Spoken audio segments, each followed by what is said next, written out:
What's up, guys? So today in this video I'm going to show you how to do your first Airtable automation, and I'm going to show you a few different ways to do the trigger and a few different ways you can do the action. I'm not going to go into full detail, but I'm going to show you how to set up your first Airtable automation and get that working for you. So if you haven't met me before, my name is Ben Green.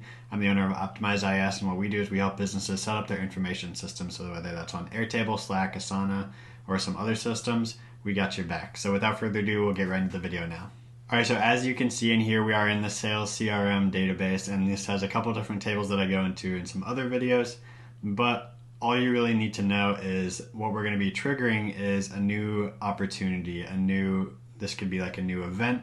So say someone registers with like my Calendly, it shoots it in here, and I want to get a notification in Slack.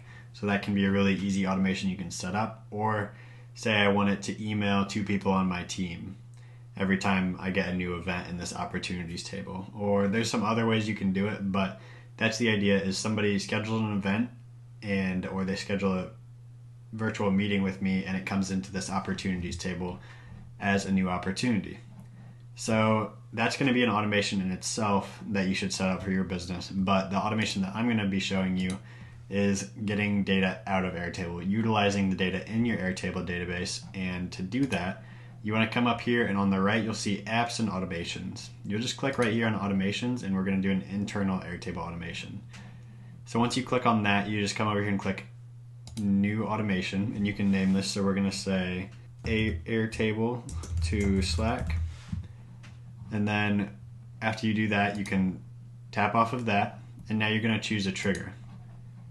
So for us, we only want this to be when there's a new record, and we want it to match specific conditions. So in our automation that enters the data in here, if you notice this status field, it's going to have lots of different things. So we only want it to happen when it's like the status that it sets from that automation. And that'll be the same every time because we'll set it up in that automation. So for us, what we're going to do is we're going to choose this when record matches conditions. And after you choose that, you just figure out which one's going to be that first status that we're going to choose. So for us, we're going to say that we're going to be in the qualification phase because that's prior to meeting, and we just want that notification right after they book that call. We want that to come in there. So for status, that's in the opportunities table. And what we want to make sure we're keeping track of is we want to add a condition so that it can only be when status is qualification. So now, every time the record meets the condition of a new record being moved to this qualification phase, then we're going to get this notification. And so I'll show you how to do this. So I just added that condition here. You just click add condition, and when status is qualification. And what we want to do here is we want to just run this test real quick, and it's going to just compile that data, say, okay, that worked, and then we can click done, and now we're going to add an action. So for us, we're just going to do send a message in Slack, but you can go through this, basically the same procedure going through like Gmail, creating an event. You can really use any of these actions if you really want to. So you can send emails, but for us, we're just going to send a message. And so I'm going to select my Slack account, and I'm probably going to skip through this and skip through my channels because it's pretty intuitive and I don't want you to see all my channels. So I'll pick my Slack account, and you'll have yours there. Otherwise, you have to come and click connect new account. And for the channels, I'm just going to pick the general channel. So now for the message, I want to point out something cool. So you can have static data in here. So this might be new opportunity.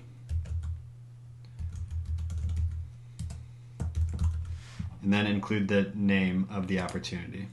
So I actually want to make that static. So that is going to be the same every single time. Now we also want to include some dynamic data in this specific message. So for us, we'll include the opportunity name. So that should be on the same line ideally, but if not, that's fine too. So we'll do name, and then we'll include some of these other records in here as well. So once you pick really what exactly you want, you just come in here and keep adding stuff. So maybe I want the last contact, when's like the last time I talked with them, and probably like the URL so that we can come from Slack straight to their record URL, so we can just open that record right up. And now what you want to do is you just want to click run test, and it should have worked. So now if I go to my Slack, you can see that I just got this new opportunity, and every time you click test again and I go back to my Slack, it'll test a new one. And if you just say turn this on, then you can come in here and say you move someone back to qualification from that. So you can see we turn that on. So we turn that on and then I press the X to get out of that. And say I accidentally moved these people too far forward. So I want to move them all the way back to qualification. And now if we go back in here, you can see that one just came in just like that. So now if you found that helpful, there'll be a video right here that's an update automation. So you go click that video and it's a Airtable automation on how to update a record. So say you submit a form, you want to pre-fill some hidden fields. You can actually use that update record automation to update the record and pre-fill some hidden fields or just update a record in general. So go click that end screen right there and you can go watch another Airtable automation video.